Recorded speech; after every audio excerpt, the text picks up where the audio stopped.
Before we talk about the story, we need to talk about the name. Final Fantasy. It sounds like a promise, like the title of something that was always meant to be great. But the truth behind those two words is far more human and far more interesting than the legend suggests.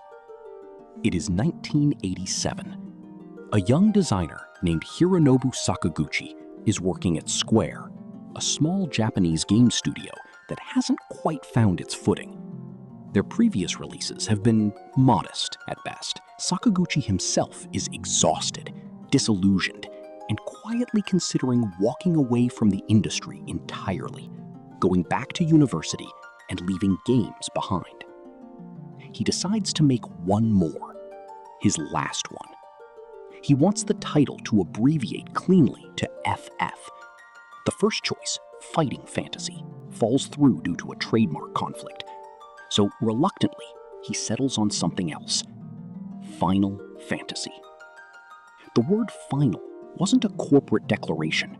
It was a personal one. A man pouring what he thought might be the end of himself into a game, and accidentally giving birth to one of the most enduring franchises in the history of the medium. The game sold over 400,000 copies in Japan alone. Hironobu Sakaguchi did not go back to university. Now, let's talk about the story he told.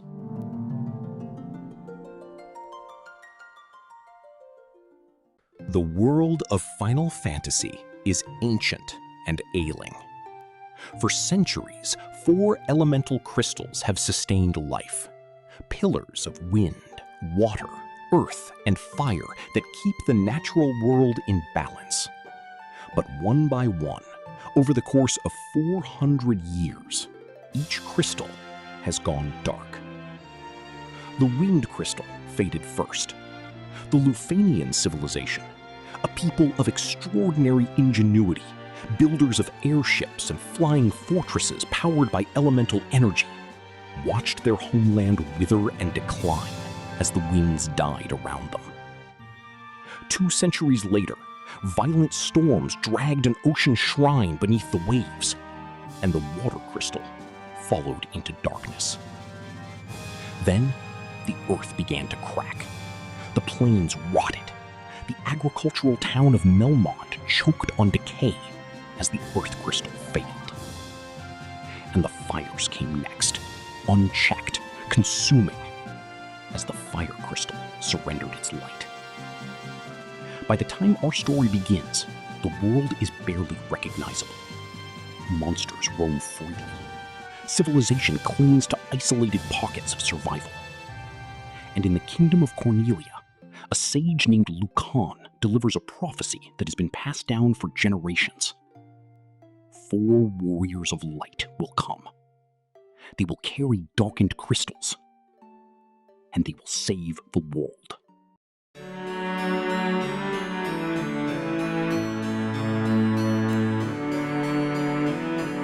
They come without fanfare. 4 young warriors, unnamed and unknown, walking into the kingdom of Cornelia with unlit crystal orbs in their hands. No one knows where they came from. No one can explain why they carry what they carry.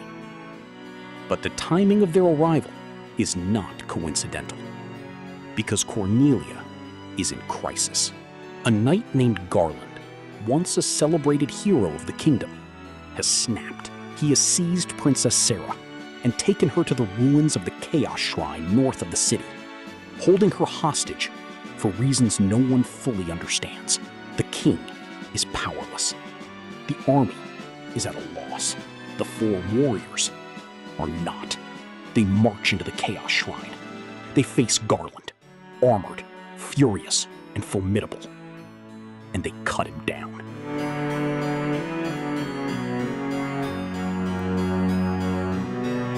It is, on the surface, a routine rescue.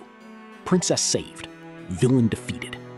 A grateful king builds a bridge eastward, opening new lands for the warriors to explore. But here is the thing about Garland. He does not stay dead. That detail, easy to miss, easy to dismiss, is the thread that, if you pull it hard enough, unravels everything.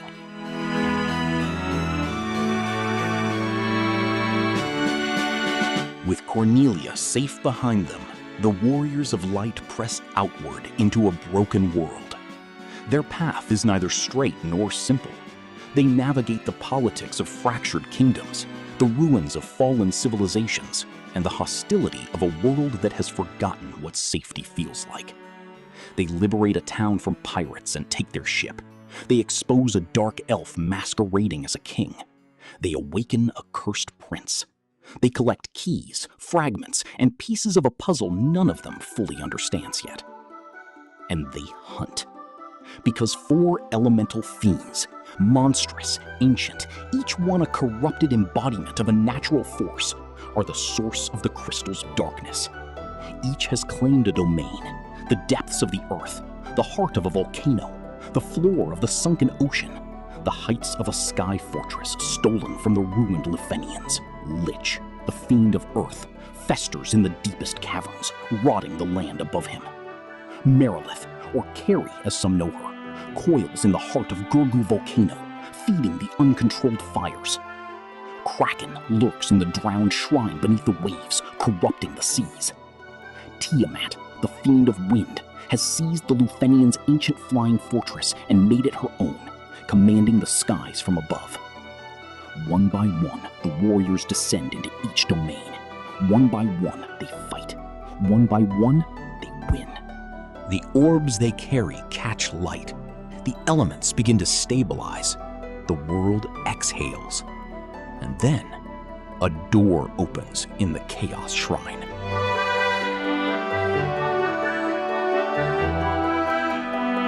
This is the moment. The one that, even by the standards of 1987, nobody saw coming. A portal, waiting at the site of Garland's defeat, now that all four orbs burn with renewed light. It pulls the warriors through, not forward, not sideways, but back. 2,000 years into the past. And there, in that ancient darkness, they find him. Garland. Alive. Or rather, still alive. More alive than he has ever been. He speaks to them, and the full horror of what he has built crystallizes. The Four Fiends, before their defeat in the present, sent Garland back in time, to this moment, 2 millennia ago. And from this vantage point in the deep past, Garland sent the Four Fiends forward to the future to carry out the task of pulling him back. A loop, perfect and closed, a circle with no beginning and no end. Garland cannot die in the present because the past sends him back. He cannot be undone in the past because the future preserves him. He has engineered his own immortality, not through magic or medicine, but through time itself, feeding on the loop, existing within it, eternal. He has become something else now. He has shed his name and taken a new one. Chaos. The warriors do not hesitate. Chaos is ancient and terrible, a being that has existed across 2,000 years of uninterrupted darkness, drawing power from every loop it has completed. This is not a dungeon boss. This is the source, the root of everything that has gone wrong with the world. They fight, and they win. With chaos destroyed, the loop is broken. The paradox collapses. Garland never rose. The fiends were never sent. The crystals never went dark. The warriors of light return to a present that has been quietly, invisibly, permanently healed. But there is a cost, elegant and bittersweet in equal measure. By breaking the loop, they have erased the chain of events that made them heroes. No one remembers. No one knows their names.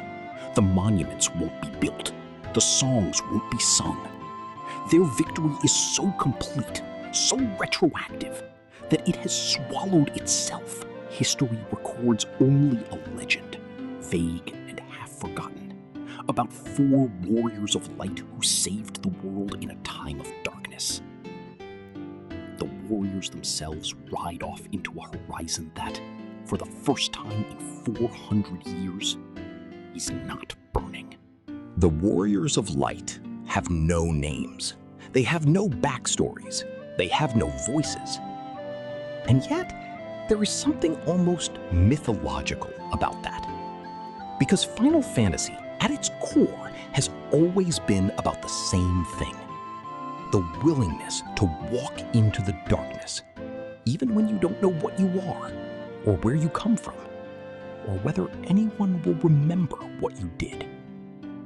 You just pick up the crystals, and you go.